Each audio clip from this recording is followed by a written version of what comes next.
free, prior, and informed consent to give away their lands. Corporations are mistaking corporate social responsibility as meaning just you put up a clinic somewhere or something else, and that'll make people happy. And you'll take their land by using state as an extension of corporate will. I think this is how capitalism has been corrupted in this country. I think it is sincerely, I believe that it has lost its way. And thanks very much to Tata Steel for supporting this tent and whatever. But I think we need serious introspection here. I think we need to be honest about where we've gone wrong. The gentleman in the black jacket there. My question is specifically to Professor Handel. That the very basis of capitalism is creative destruction, and when you see that people to get ahead will take to move ahead in a capitalistic society may take means that may be immoral. So what kind of ethical values or a system will you propose in such a scenario where we live today?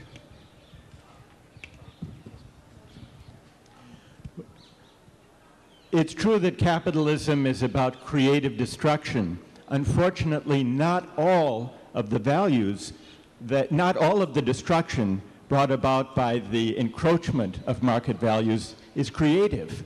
Some of it is just a plain destruction.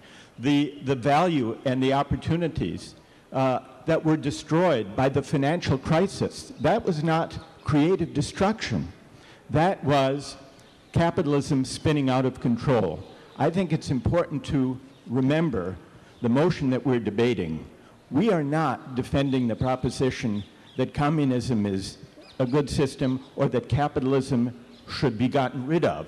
That's a misstatement of what we're debating. We're debating that capitalism has lost its way, that it serves its purpose when it promotes economic growth, but that but left to its own devices, it deepens inequality, and it tends to reach into spheres of life where it destroys, not creates, but destroys important non-market values. And those are the values that we need to deliberate about as citizens. Okay, we have time only for one final question. Is there a question towards the back? All the hands. Okay, let's take a question right at the back there. I'd just like to say the people who were arguing in favor of capitalism, for me it seemed that you seem to have some trouble distinguishing between capitalism and democracy, which for me are completely different systems. My second point was that one of the arguments in favor of capitalism is that it provides an adequate healthcare system and promotes economic growth. If you look at the UK and the USA in the past few years, I would say that there hasn't been a great deal of economic growth. And as far as I know, the UK is one of the only countries that does provide a free healthcare system. So I think that that would also be an invalid argument. In my opening remarks and the remarks that Frank also made, I'm not including Paranjoy on our team, he's the roving ambassador of destruction. We never made any analogies between capitalism and democracy. All we said was, and we were focused on what capitalism can achieve, at times where it has gone horribly wrong, and I made that point to say with a sense of finality that capitalism has lost its way and will never find its way back into the hearts and minds of those who cry for every compassionate soul is incorrect. That's where we ended it. The democracy, communism, Maoism debate came from elsewhere, and those people will interject at the appropriate time. But thank you for listening to us so patiently and with such adroitness. Thank you. Okay, we've got 3 extra minutes, so we'll take a couple of more questions. Charm never won an argument. Remember that, Suhel? Correct. That's why I'm speaking. Okay, that gentleman's got his hand up.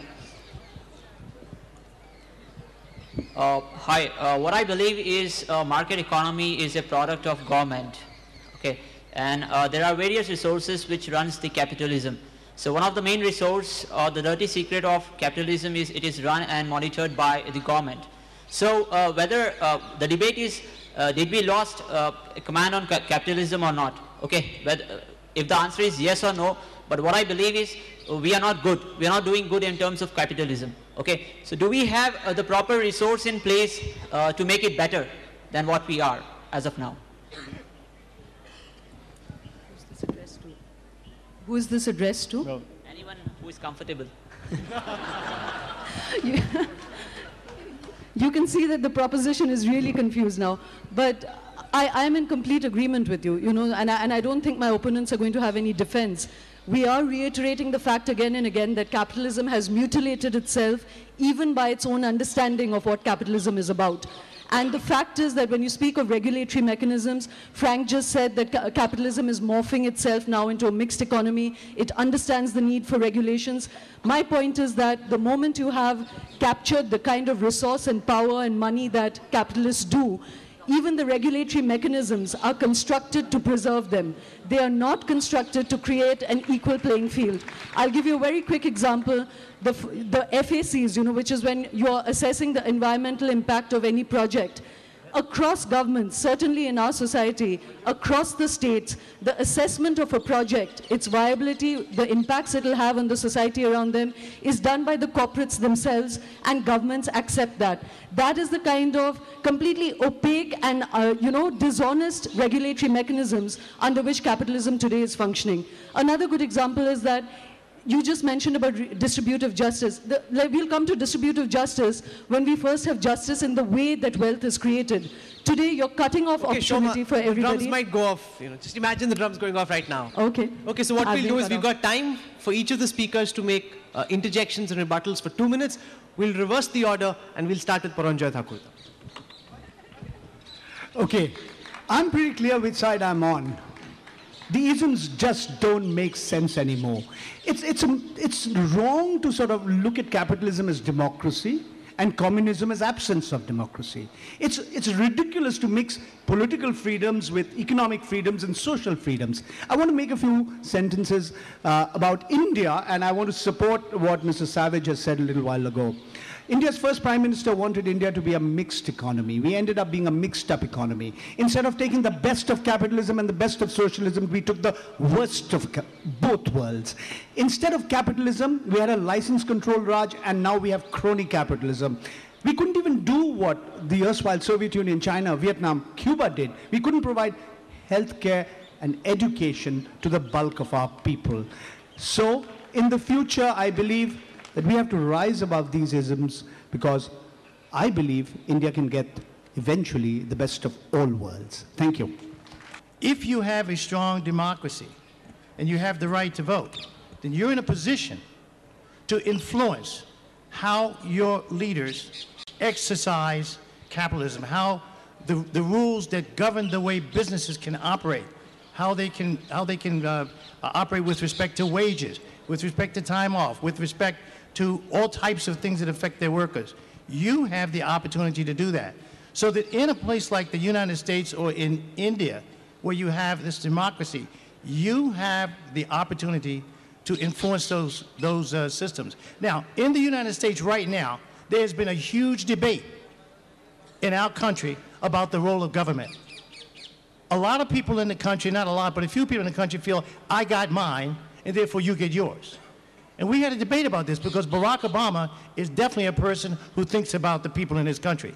He wants to take care of them. He wants to narrow that gap between the rich and the poor. He wants to make sure that people don't have to sleep on the streets, that people have health care, that they can send their kids to school at an affordable school. There are a lot of people who have a lot of money who are fighting against that. But guess what happened in this last election? In spite of the fact that billionaires came up with tremendous amounts of money, they lost. The American people spoke. So he has a mandate now to go forward with those social changes. That's what you should be doing here. That's what you should be doing here in India. That's what you... He's good, he's good. Sudeep Chakravarti. Thanks. Frank, just to make up for all of that, thanks very much for demolishing Paranjoy's contention that democracy and capitalism, or the political system and capitalism, have no relationship whatsoever. So thank you very much for putting the motion in our favor. Now, the thing is that, again, I would just flag a concern because we speak in terms of abstractions over here. And I live in the real world. I don't know what world you guys live in. But I would like to say that, I think we need, as a democracy, as a proponent of progressive capitalism, which I am actually a proponent of progressive capitalism, I think we need to safeguard as citizens the bills that are there in Parliament right now, which are not being converted into act because the corporate world is whittling away at all the advantages or all the dues. Actual due process is being subverted. And I'm not speaking as a communist here. I'm speaking as a capitalist piglet, by the way.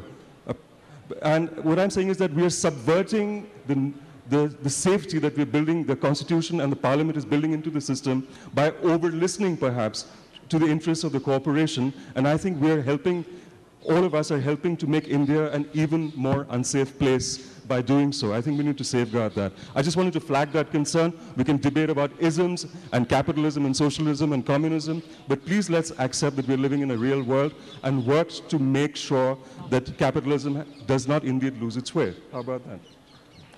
Suhel, say.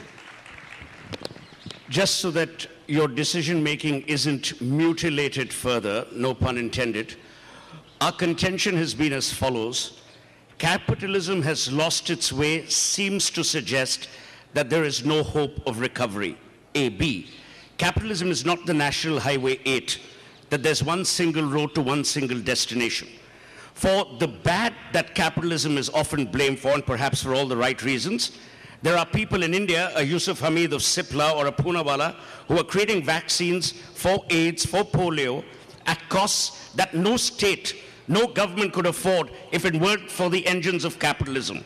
So let's understand the realities. Reality one, we can't do without capitalism. Reality two, the fact that we recognize that capitalism in some areas is flawed is also because capitalism powers the engines of the so-called free press. Finally, our belief is not about democracy, socialism, blah, blah, blah.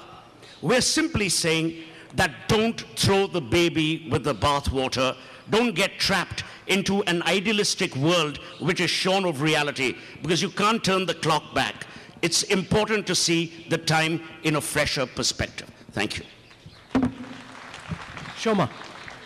You know, Suhel just said something that is completely insupportable, which is that governments don't have the resources to do medical research. If you can have a 70,000 crore scam, if you can have a 1,65,000 crore scam, then certainly we have the money to research in medicine and do it in a way that is productive for our people. The fact is that capitalists are subverting the system, and that is why we have 2% of our budget devoted to healthcare and research, and we have almost 14% or 20% devoted to defense and buying of more arms.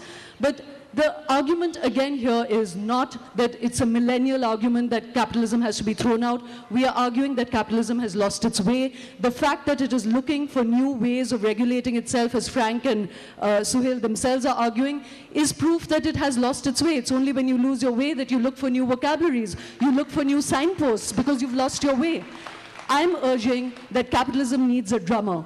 It needs a drummer that will keep it in its place, that will create a new sort of regulatory mechanism. And the thing that we haven't touched on at all is that another reason why capitalism has lost its way is because it is so dependent on the idea of consumerism that it has met its social, moral, and ecological limits. The planet cannot support an economic system that is only dependent on the idea of consumerism. Let's remember, in this country, almost 70% of our population lives outside the arena of the stock market and organized capitalism, and it does just perfectly well.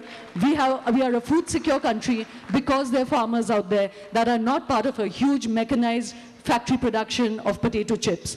Thank you so much. Thank you, ladies and gentlemen. This House began by saying, no, capitalism has not lost its way.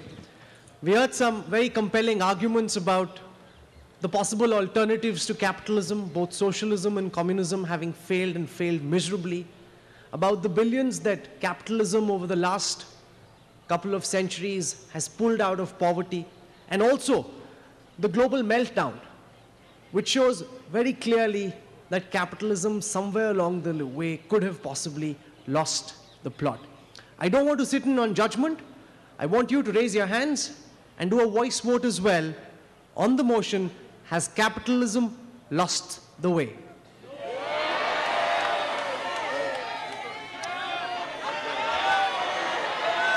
Like the speaker in the Lok Sabha, I'd like to do this once more, please. Has capitalism lost its way? Well, the House began by saying, no, capitalism has not lost the way, but I'm afraid towards the end, the House has changed its mind. Capitalism has lost its way, has carried the day. Ladies and gentlemen, let's hear it for the winning team, please.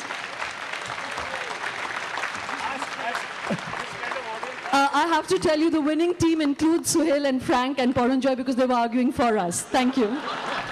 In the end, it turned out to be a bit unfair because we had 4 people on one side and 2 on the other. They planted a Trojan horse, but nonetheless, we had a great exchange. I won't make as many interruptions as Shoma. How many of you believe capitalism has not lost its way? See, they say no to yes. That's the problem. One of the rare occasions where Suhel had to lose a debate. He doesn't like that at all. But ladies and gentlemen, he's been sporting. Everybody else has been fabulous. Thank you very much for joining us. Thank you all very much. We still have something for you. Thanks to all our debaters really tonight, but there was one man in the back who was keeping time. That's Natulal Solanki. How does someone manage to even bring a sense of humor and beauty into timekeeping? We're going to have his friends up on stage now. And just before that, I'd also like to welcome, Namita's already here, Namita Gokhale and William Dalrymple to say a few words. Well, I think we've had so many words in the last 5 days. I have nothing much more to say. Nothing brilliant, nothing clever, just a sense of sadness and exhilaration.